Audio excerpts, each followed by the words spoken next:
Selamat pagi dan salam sejahtera untuk kita semua. Bapak Ibu dosen pengampu mata kuliah Pancasila dan Kewarganegaraan yang saya hormati, dan teman-teman mahasiswa Universitas Surabaya yang saya kasihi.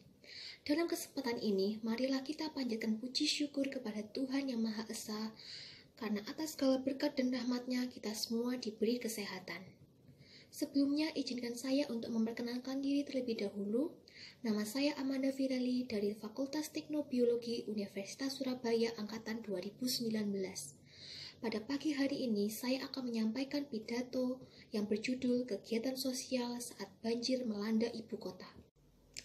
Menurut Undang-Undang Nomor 24 Tahun 2007, bencana alam adalah bencana yang diakibatkan oleh faktor-faktor alam, di antaranya gempa bumi, gunung meletus, banjir, tsunami, angin topan, tanah longsor, dan juga kekeringan. Beberapa tahun belakangan ini, banjir menjadi bencana langganan yang melanda daerah khusus ibu kota Jakarta setiap tahunnya. Seperti yang kita tahu, ada banyak sekali faktor penyebab terjadinya banjir.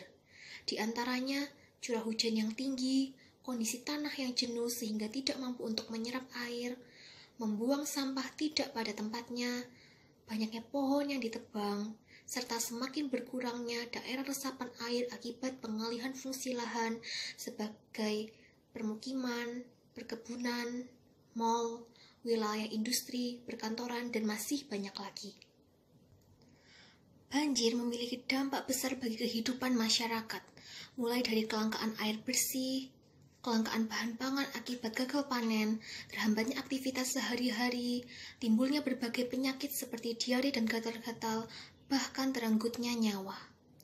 Melihat fakta-fakta tersebut, sudah saatnya kita berhenti untuk menyalahkan pemerintah. Sudah saatnya kita lebih peduli dengan lingkungan di sekitar kita, dan sudah saatnya kita saling bergandeng tangan untuk mengatasi masalah ini. Tidak sadarkah bahwa penyebab terjadinya banjir adalah kita sendiri?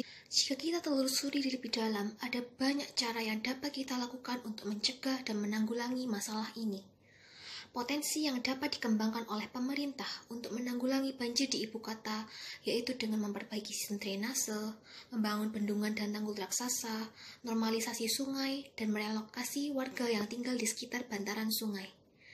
Kita pun dapat turut berpartisipasi dalam mengatasi banjir dengan cara membuang sampah pada tempatnya, melakukan gerakan 3R yaitu reduce, reuse, dan recycle untuk mengurangi sampah yang ada, dan menanam pohon-pohon di lingkungan sekitar tempat tinggal kita. Ketika banjir melanda ibu kota, ribuan rumah terendam banjir, puluhan nyawa melayang, sebagian besar penduduk dievakuasi ke tenda-tenda pengungsian. Lumpuhnya aktivitas ekonomi akibat terputusnya akses, serta kerugian berupa materi-materi yang dialami oleh beberapa pihak.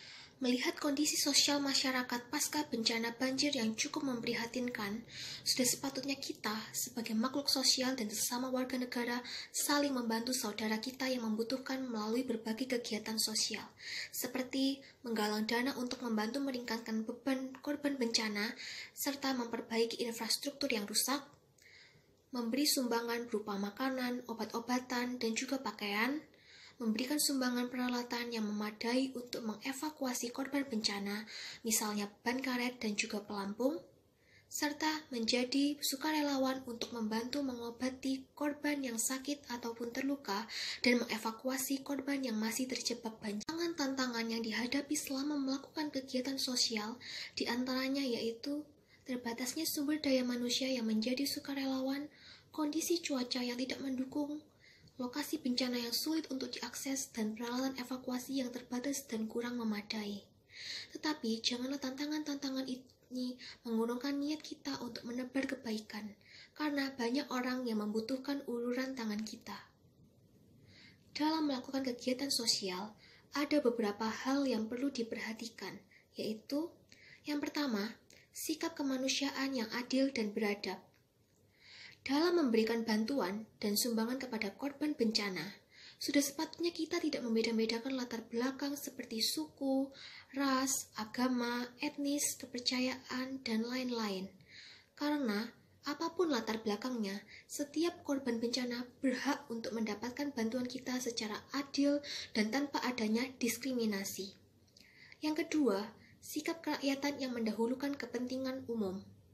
Sebagai sesama warga negara Indonesia, sudah sepatutnya kita peduli kepada saudara-saudara kita yang tertimpa bencana dan tidak bersikap acuh akan menutup mata terhadap kondisi mereka.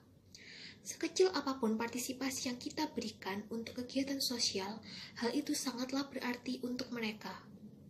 Yang ketiga, memberikan dukungan sebagai cara menciptakan keadaan yang berkeadilan sosial dalam masyarakat. Dalam melakukan kegiatan sosial, diharapkan kita memberikan dukungan secara merata pada seluruh lapisan masyarakat yang membutuhkan bantuan agar tercipta keadilan sosial dalam masyarakat. Demikian pidato yang dapat saya sampaikan. Mohon maaf apabila ada tutur kata yang kurang berkenan di hati Anda semua. Terima kasih atas perhatiannya dan selamat pagi.